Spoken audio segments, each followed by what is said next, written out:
അപ്പുകുട്ടാ, ആ പെട്ടിയെന്നെടുത്ത് അകത്ത് വയ്ക്കൂ.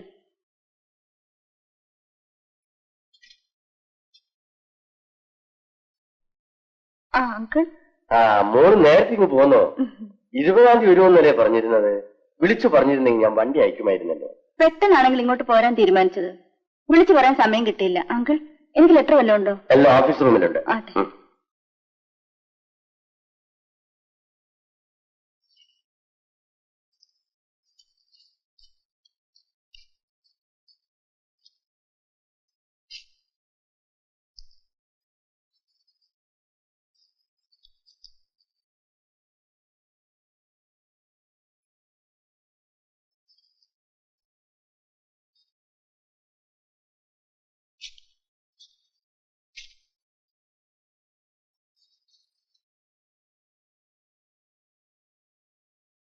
മോളെ, ഇന്ദുവിന്റെ വീട്ടിൽ നിന്ന് 2 പ്രാവശ്യം ഫോൺ ചെയ്തിരുന്നു. എപ്പോ? ഇന്നലെയും മിനിയാന്നും. എന്താ വിശേഷം അങ്കിൾ? മോളൊന്നും അറിഞ്ഞില്ലേ? ഇല്ല. ഇന്ദുവും ഭർത്താവും തമ്മിൽ എന്തോ പിണക്കത്തിലാണെന്ന് പറയുന്ന കേട്ടു. കാര്യം ആകെ കുഴപ്പമാണ്. നിവിയെ പോലീസ് പിടിച്ചെന്നോ അത് പേപ്പറിൽ വന്നെന്നോ മറ്റോ ആണ് കാര്യം.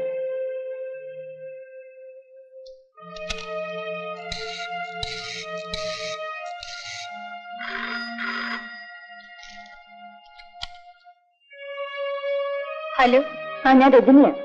ഒന്ന് ഇന്ദുവിന് കൊടുക്കൂ. ഇല്ല, ഇന്ദു വന്നിട്ടില്ല. വന്നിട്ടില്ലേ? ഓക്കെ, ഞാൻ വീട്ടിൽ വിളിച്ചോളാം. അവള് ഹോസ്പിറ്റലിൽ വന്നിട്ടില്ലെന്ന്. ഏതായാലും ഞാൻ വീട് വരെ ഒന്ന് പോയി നോക്കാം.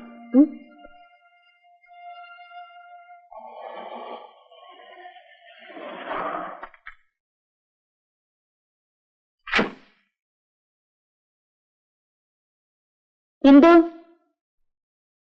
അമ്മേ, അമ്മേ. മോള് വന്നു. മോള് വരാൻ ഞാൻ കാത്തിരിക്കുകയായിരുന്നു. എന്തെങ്കിലും ഉണ്ടായത്? പുറത്ത് പറയാൻ പോലും പറ്റാത്ത കാര്യങ്ങളാണ് മോളെ ഇവിടെ ഉണ്ടായിരിക്കുന്നത്. മോള് തന്നെ ഒരു പരിഹാരം കാണണം. മോള് പറഞ്ഞാലേ ഇന്ദു അനുസരിക്കും. എന്താ കാര്യം എന്ന് പറയൂ. ഞാൻ എല്ലാം പറയാം. മോൾ അകത്തേക്ക് വാ.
ഇന്ദു,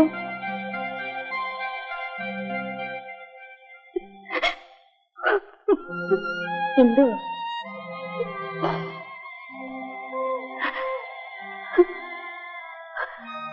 നീ പോന്നു. ഞാനിപ്പോ വന്നേ ഉള്ളൂ. ഞാൻ എന്താടി കേട്ടതൊക്കെ?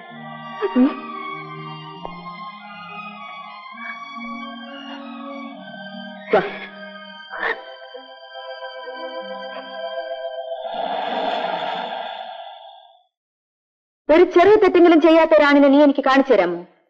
ആണുങ്ങൾക്കൊന്നും വരാനില്ല. എടി, നീ ഒരുത്തിന്റെ ഭാര്യയല്ലേ? നിനക്ക് വിദ്യാഭ്യാസം ഇല്ലേ? നീ എന്താണ് എന്റെ ഭർത്താവിനെ പറ്റി ധരിച്ചിരിക്കുന്നത്? അയാൾ എന്റെ കളിപ്പാതായിട്ട് നടക്കുമെന്നാണോ? നീ അതിനെക്കുറിച്ചൊന്നും ശരിക്കും അറിയാതെയാണ് സംസാരിക്കുന്നത്. എനിക്കെല്ലാം അറിയാം. എടി, നാട്ടുകാർ പറഞ്ഞു കേട്ടിട്ടുള്ള അറിവല്ല ഇത്. ഞാൻ എന്റെ കണ്ണുകൊണ്ട് കണ്ടതാണ്. എന്തുവെന്ന് നീ കണ്ടതെല്ലാം സത്യമാണെന്നില്ലല്ലോ. എനിക്ക് അയാളെ കുറിച്ച് നേരത്തെ അറിയാം. നിനക്കറിയാമോ?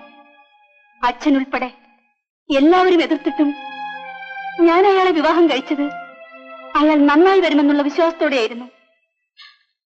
ഇന്നവരുടെ മുഖത്ത് നോക്കാൻ എനിക്ക് ശക്തിയില്ല. ഞാൻ അയാളുമായി ഇനി ജീവിക്കുന്ന പ്രശ്നമേ ഇല്ല രജനി.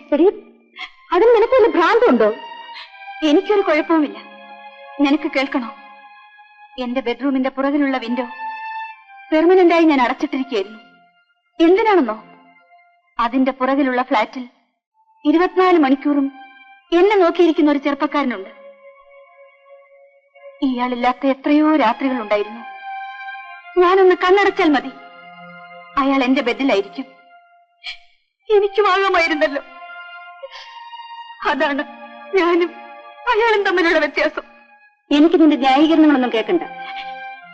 നീ പറയുന്നത് ശരിയാണെന്ന് നിനക്ക് മാത്രം തോന്നിയാൽ പോരല്ലോ. ഒന്ന് ഞാൻ പറയാം, ആവശ്യമില്ലാത്ത നിന്റെ എടുത്തുചാട്ടങ്ങൾ കൊണ്ട് നിന്റെ ഭാവി തകർക്കരുത്.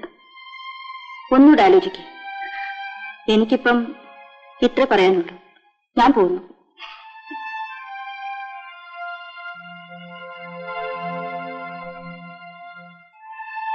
ഓളെ, അവളിങ്ങനെയൊക്കെ പറഞ്ഞിട്ട് വല്ല കാര്യമുണ്ടോ? അച്ഛനാണെങ്കിൽ അവനെ ഈ പടിക്കകത്ത് കെട്ടണമെന്നാ പറഞ്ഞിരിക്കുന്നു. ഞാൻ എന്ത് ചെയ്യും മോളെ? ഇനി ഇവളോട് എന്ത് പറയാനാണമ്മേ? കൊച്ചുകുട്ടിയെന്നല്ലല്ലോ, നമ്മളൊരു ഡോക്ടറല്ലേ. അവളുടെ ഇഷ്ടം പോലെ തന്നെ നടക്കട്ടെ. അമ്മ ഒന്നുകൊണ്ടും വിഷമിക്കണ്ട. അവളുടെ ഭാവി നോക്കാൻ അവക്കറിയാം. ഞാൻ വരട്ടെ.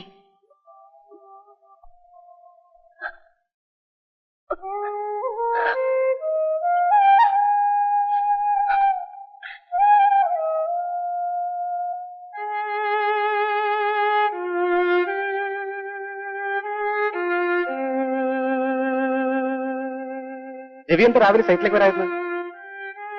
എനിക്ക് നല്ല സുഖം തോന്നുന്നുണ്ട്. അല്ല, ഇതൊന്നും കഴിച്ചില്ലേ? വേഗം കഴിക്കാൻ, നമുക്ക് ഒരുമിച്ച് പോവാം. സലീം പൊക്കോളൂ, ഞാൻ വന്നേക്കാം. ഇങ്ങനെ ഒന്നും കഴിക്കായിരുന്നു എങ്ങനെയാണ്? കൊച്ചു കുട്ടികളെ പോലെ. വേണ്ട സലീം.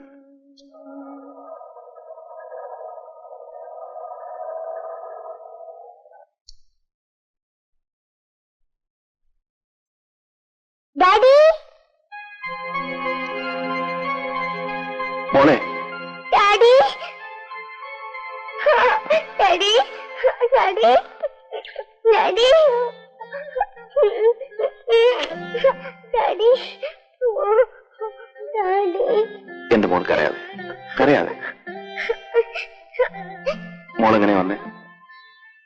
ആന്റീനെ നഴ്സിന്ന് കൂട്ടി വന്നതാ. ഡാഡി എന്തെന്നെ കാണാൻ വരത്? Daddy mummy പിണക്കാണോ? ഡാഡിക്കൊരു പിണക്കമില്ല മോളെ. പിന്നെ എന്താ മമ്മി ഇങ്ങോട്ട് വരാത്ത? മോൾ വല്ല കഴിച്ചു? ഇല്ല.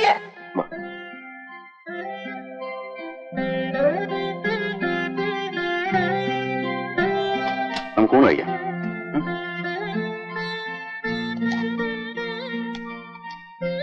ഞാൻ വിളമ്പാം.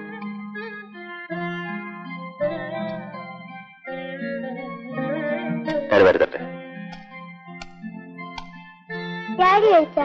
ഡാഡിക്ക് വേണ്ട, മോള് കഴിക്കും. ഡാഡി കഴിച്ചില്ലെങ്കിൽ ഞാനും കഴിക്കില്ല.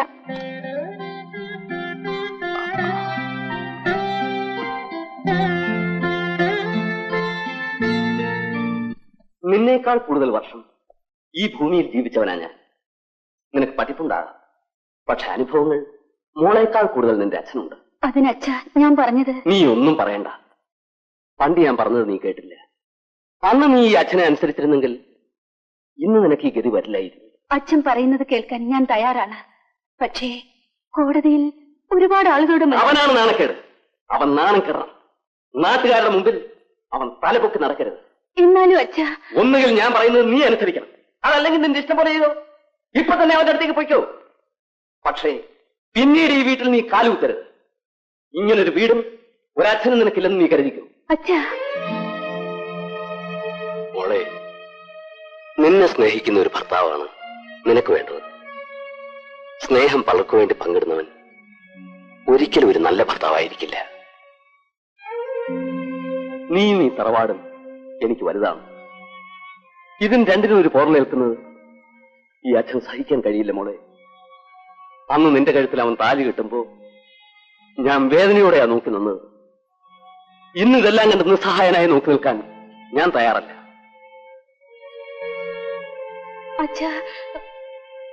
ഞാൻ നിന്റെ കൂട്ടുകാർ രജനിയെ കാണാൻ പോവുക. ബാക്കി കാര്യങ്ങൾ ഞാൻ നോക്കിക്കൊള്ളാം. അവന്റെ ഭാര്യ വലുതല്ലെങ്കിലും എനിക്ക് എന്റെ മോള് വലുതാണ്. ഞാനൊരു കാര്യം പറയട്ടെ, ഇനി കേസിനും വഴക്കിനും ഒന്നിനും പോകണ്ട. നീ ഒന്നും മിണ്ടാതിരിക്കുന്നുണ്ടോ? ഞാൻ ഒരു വിധത്തിൽ അവളെ പറഞ്ഞ് സമ്മതിപ്പിച്ചിരിക്കുന്നത്. അതിന് അവളൊരു തീരുമാനം പറഞ്ഞില്ലല്ലോ. അവളൊരു തീരുമാനവും പറയണ്ട. 4-5 കൊല്ലം മുമ്പ് അവളൊരു തീരുമാനം എടുത്തതിന് നമ്മൾ നിന്നു കൊടുത്തുകൊണ്ടാണ് ഇങ്ങനെയൊക്കെ സംഭവിച്ചത്. ഇനി ഞാൻ എടുക്കുന്ന തീരുമാനം അനുസരിച്ച് അവളങ്ങ് ജീവിച്ചാ മതി. മനുഷ്യൻ തലയുയർത്തി നാട്ടിൽ നടക്കണ്ട. നീ ഇതിന്റെ തലേ ഇരിക്കുന്നുള്ളൂ. പുറത്തിറങ്ങി നടക്കുന്നവൻ ഞാനാ.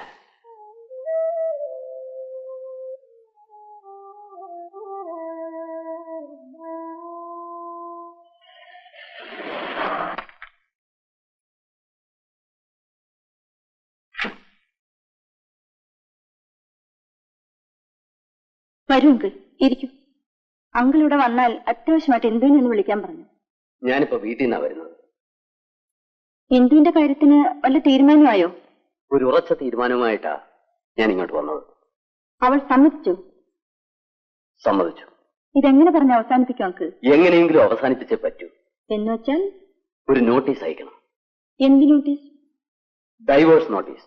അങ്കിൾ എന്താണ് പറയുന്നത്? എന്റെയും എന്റെ കുടുംബത്തിന്റെയും അഭിമാനത്തിന്റെ പ്രശ്നമാണ് മോളെ ഇത്.